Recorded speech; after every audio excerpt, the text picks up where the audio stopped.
Welcome back everybody to Remote Shop. Today what we're going to be working on are the drawers. And drawers can be kind of a funny thing to do because you're constrained in a small space or a large space determined by your cabinet that you've built or are trying to add drawers to. So I'm going to show you how to use offsets so that you can make a drawer quickly and it's going to fit great. So that's going to be what's coming up today on Remote Shop. All right, so let's talk about how these drawers are going to get made. So I'm going to sketch this up for you guys to show you what's going on, how the measurements work, what we're measuring, and how these drawers are going to fit into these two cabinets. So you can see our two cabinets here over to the right is actually the same cabinet, and I've got two different views here so that we can look at the measurements and how these drawers are going to fit. So first off, we want to know the measurements of the box or the cabinet that these drawers are going to go into. And for this, the back here is 16 inches. And so they're 16 inches deep, and that's determined, I determined that because that's how wide the top of that desk is. So this fits squarely right underneath. And then the measurement from side to side here is 12 inches and a quarter. Oops, 12 and a quarter. So those are our two measurements, and that's where we kind of start with, is to know obviously what our maximum size would be. But what we don't want is for when we put the drawer in to hit the back here when you close it. So we're going to remove some of that stuff. So our starting dimensions for this are going to be 16 inches by 12 and a quarter. Now, when we remove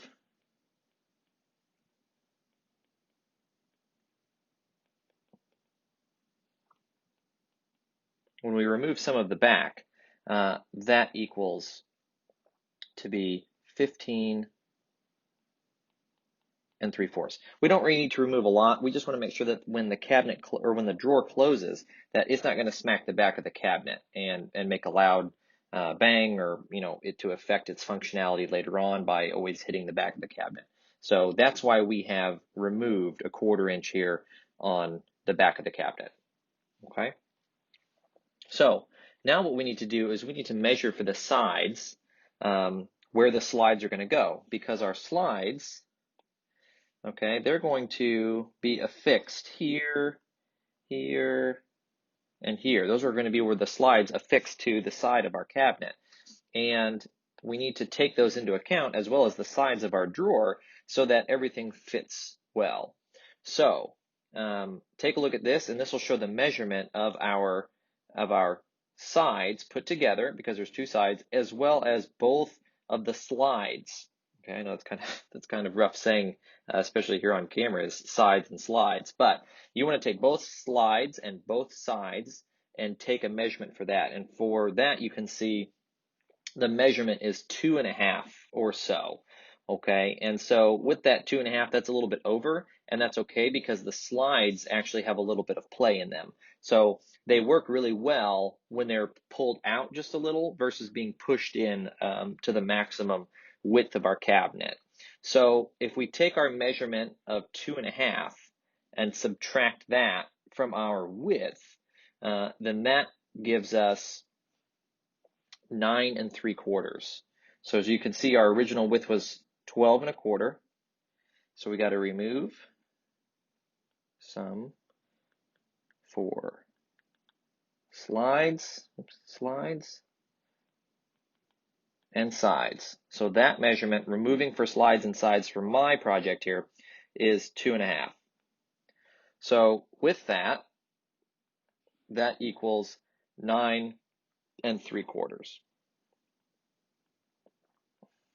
Okay, because we take 12 1/4 minus 2 1/2, and that gives us 9 3/4 inches.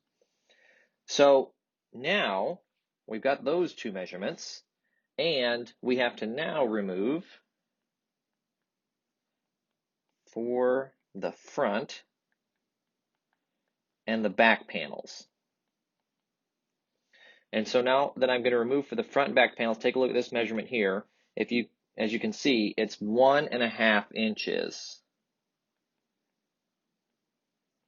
Okay, for my front and back panels, just about. Okay, and so if I take 1.5 from my original dimension of 16, that's going to leave us with 14.5.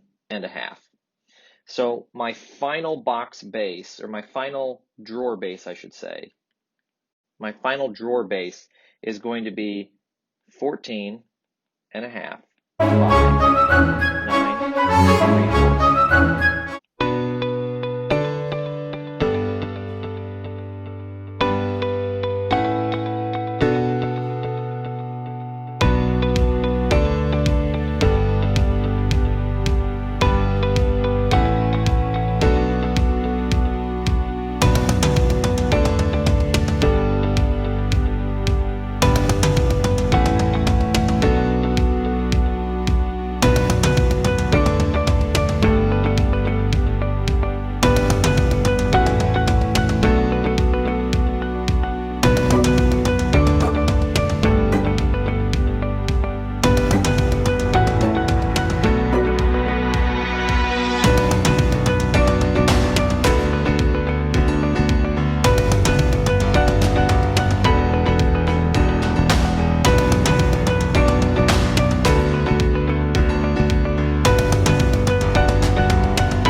Okay guys, these drawer fronts just got done on the CNC machine and they look really good. So let me pull one of these out of here.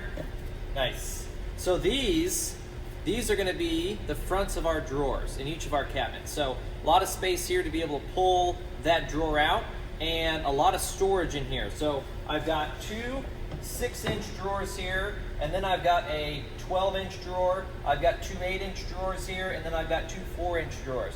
So there's a lot of different drawer sizes for all the equipment, all of the things that somebody would put in their desk. I've got bigger storage, I've got medium, I've got small. And when you're designing a desk, it's important to think about the functionality of it, because you don't always want to have all the same size. You don't always want to have all small, all big. It's nice to have, there's the bell.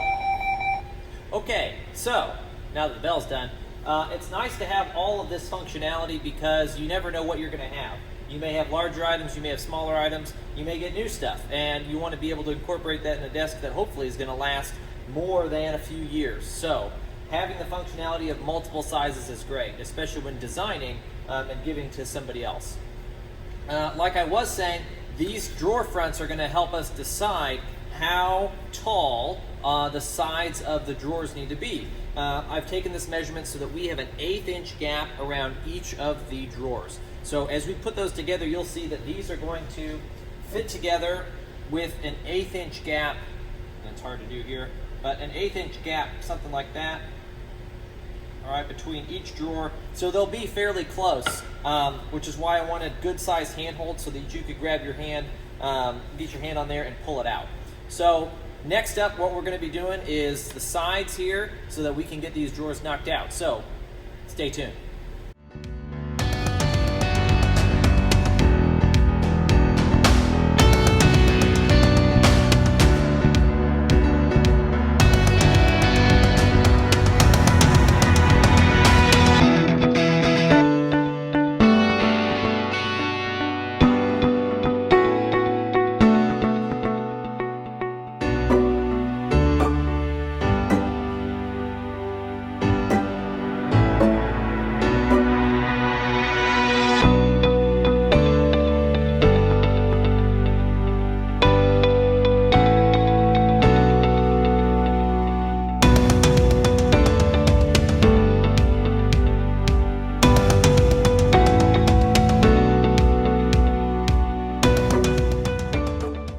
Okay, so I've got all of the boxes cut out, all the drawers cut out for the sides, and now because they're still a little rough from the CNC machine, and they've got a little bit of debris or fray on the edges, I'm going to hit them with the edge sander for just a little bit, clean up all the edges, and then we'll start assembly. So let's see it.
those drawers that I just made went together super fast. They were easy to build, and all I did was butt joints with glue and nails. So those went together super fast. There are a lot of other ways that you could build drawers if you wanted to do something a little bit more elaborate. You could do dovetail joinery. You could do a slide-in insert for the bottom. You could rabbet join all of it. Oh, there's a million ways to build a drawer. But for me, the quickest way to do it, because I'm looking to get this done, was to do very simple, just butt joints here for the drawers. Now you'll see that these drawers look a little different than what we were designing earlier, and that is because I was off just an eensy-weensy bit on my measurements for the cabinet. And everybody says, measure twice and cut once. However, why not measure once and then cut 3 or 4 times? That way you get practice in. So what we had to do was I had to inset the slides into my cabinets, or into the drawers here. So the slides fit into these here. I just dadoed those out, and they fit in here really well, and it gives me the 1/8 inch reveal that I want all the way around each drawer. So that's gonna look really, really good. And I think it's a really nice detail for the slides to be inset into the drawers. I think that'll turn out to be a nice feature. So I'm gonna be putting these cabinets together next, and then that should probably be up for today, and then we're gonna be cleaning up.